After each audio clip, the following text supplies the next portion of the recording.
Jail तोड़कर भागना या फिर प्रिजन ब्रेक, और अब इसे चिकन रन भी कहा जाने लगा है।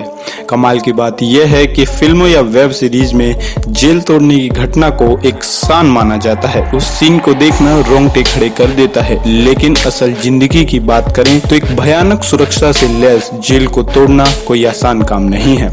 लेकिन इस दुनिया में कोई सुरक्षा बनाई जाती है तो सातिर दिमाग वाले लोग उसे तोड़ने का इंतजाम पहले ही कर लेते हैं। और आज मैं आपको एक ऐसे ही शख्स के बारे में बताऊंगा जो प्रिजन ब्रेक या फिर जेल तोड़ने की कला में बेहद ही निपुण था। खास बात यह है कि उस इंसान को इन सभी घटनाओं के लिए केवल 5 सेकंड की जेल हुई थी। यो क्या है भाई, आपने भी जरूर कुछ न कुछ ऐसा ही सोचा होगा इस 5 सेकंड की सजा के बारे में सुनकर, पर इस वीडियो में मैं आपको बताऊंगा इसके पीछे का रहस्यमयी कारण। आप सभी को पता है कि इस दुनिया में अल्केट्राज जैसी कोई जेल नहीं है जो इतनी मशहूर हो। इसकी खासियत भी मैं आपको बताऊंगा, लेकिन उससे पहले बता दूं कि इस बेहद ही सुव्यवस्थित सुरक्षित जेल से भी लोगों ने भागने की कई बार कोशिश करी है, लेकिन कोई भी इतना फेमस नहीं हुआ जितना जून 1962 में हुई एक घटना ने इसको मशहूर बनाया। अब जिनको नहीं पता कि अल्केट्राज क्या चीज है और ये इतना मशहूर क्यों है, तो मैं आपको बता दूं कि इसे 1934 में बनाया गया था और 1963 में इसे हमेशा के लिए बंद कर दिया गया। कमाल की बात यह है कि यह पूरा जेल एक आइलैंड पे बना हुआ है जो कि अमेरिका के सैन फ्रांसिस्को कैलिफोर्निया के तट से लगभग 3 किलोमीटर समुद्र के बीच में बना हुआ है। अब मान लीजिए कि आप एक समय पर इस जेल की सुरक्षा को तोड़कर भागने में कामयाब भी हो जाएं, तो भी आप खुद को एक नई मुसीबत में पाएंगे। अब किस तरह से 3 किलोमीटर लंबा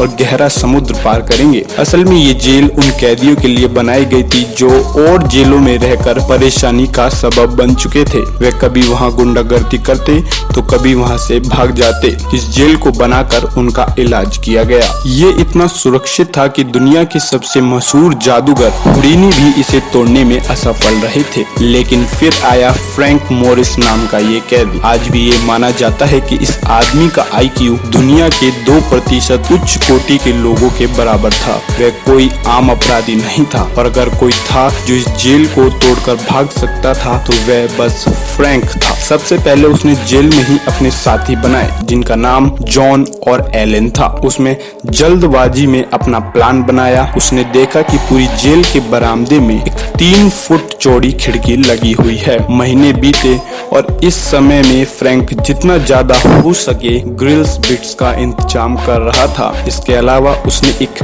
वैक्यूम क्लीनर का भी जुगाड़ कर लिया और इस सामान को मिलाकर उसने एक बहुत अच्छे से चलने वाली ड्रिल मशीन बना डाली। पूरे 6 महीने का समय लगाकर फ्रैंक और उसके साथियों ने इस पूरे समय में धातु का सारा सामान इकट्ठा किया। इसके अलावा उस ड्रिल मशीन का प्रयोग उन्होंने अपने सेल की दीवारों को काटने के लिए किया। अब इस पूरे काम में सबसे ज्यादा दिक्कत थी ड्रिल मशीन से आने वाली आवाज की, लेकिन मोरिस काफी शातिर था। वो इस बात का इंतजाम पहले ही कर चुका था। उस जेल में हर शाम कैदियों के मनोरंजन के लिए पियानो स्पीकर में चलाए जाते थे। उसने उसी का फायदा उठाया और बस हर रोज वह अपना काम उसी आवाज के शोर में करता। काम करने के बाद वह हर रोज उस जगह को अपने किसी कपड़े से ढक देता। इसके अलावा वो एक और भी काम कर रहा था, वह अलग अलग चेहरे भी बना रहा था। मतलब जो भी अखबार उसे पढ़ने के लिए दिया जाता वह उसे वापस देने या फेंकने की बजाय इस काम में शामिल करता। और भागने वाली रात तक उसने ऐसे 4 चेहरे बना डाले थे। इसके अलावा उसने जेल में रहते हुए अधिकारियों के रेन कोट्स को चुरा लिया था और उन्हीं रेन कोट्स को लेकर अपने साथियों के साथ जून 1962 की एक रात को वह वहां से भाग निकला। अब रेन कोट्स में हवा भरकर उसने पूरे समुद्र को पार किया होगा। अब कोई प्लान इतना भी सटीक नहीं हो सकता, जरूर उसमें कुछ न कुछ अड़चन आती है। भागने से पहले उन तीनों ने सोचा कि वो अपने सेल की दीवारों के ऊपर उसी रंग की कोई बोर्ड लगाकर जाएंगे ताकि इसके बारे में किसी को शक ही ना हो, और ये तय हुआ कि सभी इसके लिए ग्लू का इस्तेमाल करेंगे। भागने से एक रात पहले तक सब कुछ सही था, लेकिन फ्रैंक के पास ग्लू खत्म हो चुकी थी। अब उस दीवार को गीले सीमेंट से ही उसको चिपकाना पड़ा। अब बजाय वे एक नकली दीवार बनने के, सीमेंट की वजह से वे असली दीवार बन चुकी थी। अब उन तीनों को जल्दी से जल्दी इस दीवार को भी तोड़ना था।